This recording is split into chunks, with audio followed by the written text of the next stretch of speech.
खींवसर विधानसभा seat पर होने वाले उपचुनाव को लेकर भाजपा, आरएलपी और कांग्रेस पार्टी ने तैयारियां तेज कर दी है। हाल ही में भारतीय जनता पार्टी की टिकट पर चुनाव लड़ चुके रेवतराम डांगा ने आज कार्यकर्ताओं की बैठक बुलाई और चुनाव को लेकर चर्चा की। रेवतराम डांगा को यहां से भाजपा का स्वाभाविक उम्मीदवार माना जा रहा है। हालांकि जिस तरह से ज्योति मिर्धा सक्रिय हो रही है, उससे लग रहा है कि ज्योति मिर्धा भी यहां से टिकट मांग सकती है। ज्योति मिर्धा पूर्व में नागौर की सांसद रही है और हनुमान बेनीवाल से उनकी पुरानी अदावत है। यहां पर आरएलपी और भारतीय जनता पार्टी में ही मुख्य मुकाबला होना है। कांग्रेस पार्टी भी यहां से उम्मीदवार उतार सकती है, लेकिन माना यह जा रहा है कि आरएलपी और कांग्रेस पार्टी गठबंधन में ही यहाँ चुनाव लड़ेगी। भाजपा के रेवतराम डांगा से बातचीत की हमारे वरिष्ठ संवाददाता श्याम माथुर ने।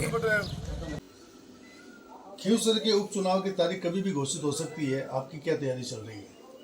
हम तो सदाबहार ऐसा तैयारी है। हम तो जनता के बीच रहते हैं 24 ही घंटे। पिछले 30 साल से हम तो जनता के बीच रहते हैं। पार्टी इस बार यदि आपके ऊपर दूसरी बार भरोसा करती है तो जो पिछली बार जो मामूली अंतर रह गया था उसको आप किस प्रकार पूरा करने की कोशिश करेंगे?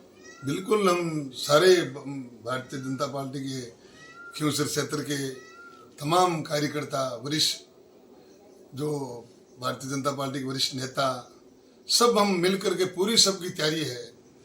और यहाँ पिछले 7-8 महीना में जो खींवसर के अंदर जो नया विकास हुआ है, हमारी यशवंती मुख्यमंत्री जी भजन लाल जी शर्मा जी ने जो बजट के अंदर हमारे खींवसर क्षेत्र का पूरा ध्यान रखा है, चाहे बिजली हो, चाहे पानी हो, पानी की टंकी और जो नए 132 जीएसएस, 33 के भी जीएसएस जो पिछले 7-8 महीने में जो खींवसर में अब बजट के अंदर ही, और सड़कें हो, सारे तमाम खींवसर के अंदर जो मुख्यमंत्री जी ने अलग ही खींवसर का ध्यान रखा है और वैसे पूरे प्रदेश का ध्यान रखा है, नागौर जिला का ध्यान रखा, तमाम क्षेत्र का ध्यान रखा है।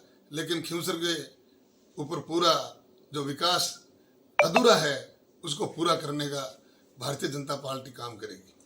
पिछली बार विधानसभा चुनाव में त्रिकोणीय संघर्ष था, आरएलपी, कांग्रेस और भाजपा। इस बार यदि कांग्रेस और आरएलपी का गठबंधन हो जाता है तो आपके क्या नए समीकरण बनेंगे? त्रिकोणीय तो है ही कहाँ, गठबंधन भले ही हो ना, जनताधार जनाधार तो जनाधार है। जनता इस बार भारतीय जनता पार्टी को समर्थन देगी। भारतीय जनता पार्टी की सरकार है, केंद्र में सरकार है, राजस्थान में सरकार है, क्षेत्र का विकास चाहिए हमें। सब मिलके भारतीय जनता पार्टी को जिताएंगे। छत्तीसी कौम की यही रुझान है कि यहाँ कमल खिले, भारतीय जनता पार्टी का प्रत्याशी जीत के जाए और हमारी राजस्थान सरकार में हमारी भागीदारी हो और हमारे खींवसर क्षेत्र का विकास हो। टिकट को लेकर आप कितना आश्वस्त हैं? कोई बात नहीं, टिकट जो अभी पार्टी निर्णय लेगी, हमारा कैंडिडेट कमल का फूल है, किसी को टिकट देगी, हम सब साथ मिलके चुनाव लड़ेंगे और चुनाव अवश्य हम खींवसर फतेह और खींवसर से भारतीय जनता पार्टी जीतेगी और कमल खिलेगा। जैसे आरएलपी पार्टी का निर्माण ही खींवसर से हुआ था, उस वक्त आप साथ में थे, अब आप भाजपा से हैं, तो इस बार जो उपचुनाव जो होने जा रहे हैं उसमें आप कितना कड़ा मुकाबला देखते हैं इस मामले को लेकर? नहीं, आरएलपी का क्या? आरएलपी का क्या? आरएलपी का जब निर्माण हुआ था तो खींवसर से ही हुआ था। नहीं, खींवसर की जनता तो आरएलपी तो 18 में आई। खींवसर की जनता सर्वप्रथम में 2008 में भारतीय जनता पार्टी से शुरुआत हुआ था। हनुमान जी बेनीवाल साहब जो 2008 के अंदर भारतीय जनता पार्टी से चुनाव लड़े थे और खींवसर के अंदर भारतीय जनता पार्टी जीती थी। में जो उपचुनाव होने जा रहा है इसको लेके आप कुछ जनता से कुछ अपील करना चाहेंगे, कुछ बात कहना चाहेंगे, अपनी बात रखना चाहेंगे? जनता को तो हमारी यही है कि हमें पार्टी कोई को टिकट दे, हम सब साथ मिलके अपना यहाँ से प्रत्याशी भारतीय जनता पार्टी के प्रत्याशी को जिता के भेजें और हमारे क्षेत्र का विकास हो, सरकार में हमारी भागीदारी हो, तो सुनिश्चित निश्चित है कि हमारे क्षेत्र का चहुमुखी विकास होगा। किन मुद्दों को लेकर आप जनता के बीच में जाना चाहेंगे? विकास, सरकार के साथ रहेंगे। नहीं, गांव में ऐसी क्या समस्या है जो आपको प्रमुख लगती है कि इसी समस्या का समाधान होना चाहिए? प्रमुख समस्या हमारी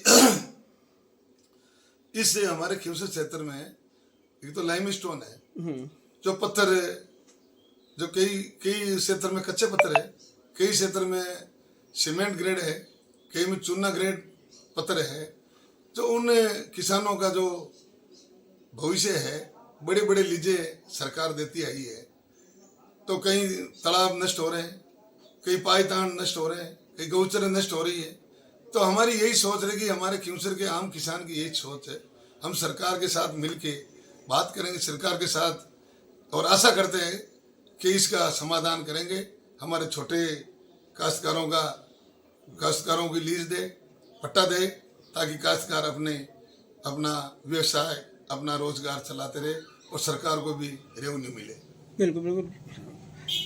बहुत अच्छी हुई है, लेकिन बहुत ज़्यादा कई जगह बरसात ज़्यादा होने की वजह से किसानों को काफ़ी नुकसान हुआ है। इसको लेके जैसे आज आपके जो प्रदेश अध्यक्ष हैं मदन जी राठौड़, वो भी आए, तो इसके ऊपर भी कुछ चर्चा करेंगे आप? हमारे खिंवसरी नहीं, हमारे आसपास है, नागौर है, कुछ मेड़ता का ब्लॉक है, तो यहाँ बारिश खूब हुई थी और कई जगह पहले सूखा भी था। हमारा 10-15 गांव वहाँ समय पे खेती हुई, बुआई नहीं हुई, तो उनसे भी हम चिंतित रहे, तो उनकी भी गिरदावरी सरकार के जो हमारे अधिकारियों के उन्होंने बताया कि भाई जो जीरो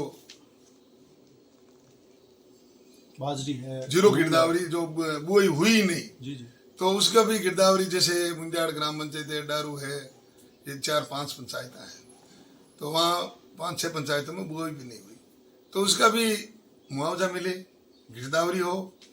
और फिर हमारे कई क्षेत्र में बारिश ज़्यादा हुई, अच्छी फसलें थी, वो फसलें छाड़ी चौपट होगी, और तो पूरा जो क्षेत्र है वहाँ ज़्यादा बारिश थी, तो मैं भी वहाँ क्षेत्र में गए थे, हमारे सभी पार्टी के कार्यकर्ता बाढ़ के हालात जैसे हुए थे, तो वहाँ मैं भी गया। सारे हमारे खिंवसर के जनप्रतिनिधि, भारतीय जनता पार्टी के वरिष्ठ नेता और हमारे प्रशासन की पूरी मदद थी।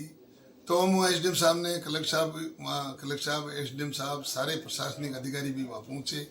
पूरा जो हमारा क्षेत्र का, कुछ खिंवसर ब्लॉक का, कुछ मुंडा ब्लॉक, कुछ रिया ब्लॉक, तो वहाँ सारे जो अकाल नहीं था, बारिश खूब थी, फसलें अच्छी थी, पर बाढ़ जैसा हालात होने से कई जगह फसलें चौपट हो गई। तो उनकी प्रदेश में भाजपा की सरकार है और केंद्र में भी भाजपा की सरकार है। ऐसे में भारतीय जनता पार्टी चाहेगी कि खिंवसर विधानसभा उपचुनाव में भारतीय जनता पार्टी का उम्मीदवार जीते, और स्थानीय लोग भी चाहते हैं कि उनकी सत्ता में भागीदारी हो। रेवत राम डांगा को सबसे कड़ी चुनौती ज्योति मिर्धा और हनुमान बेनीवाल से ही मिलने वाली है।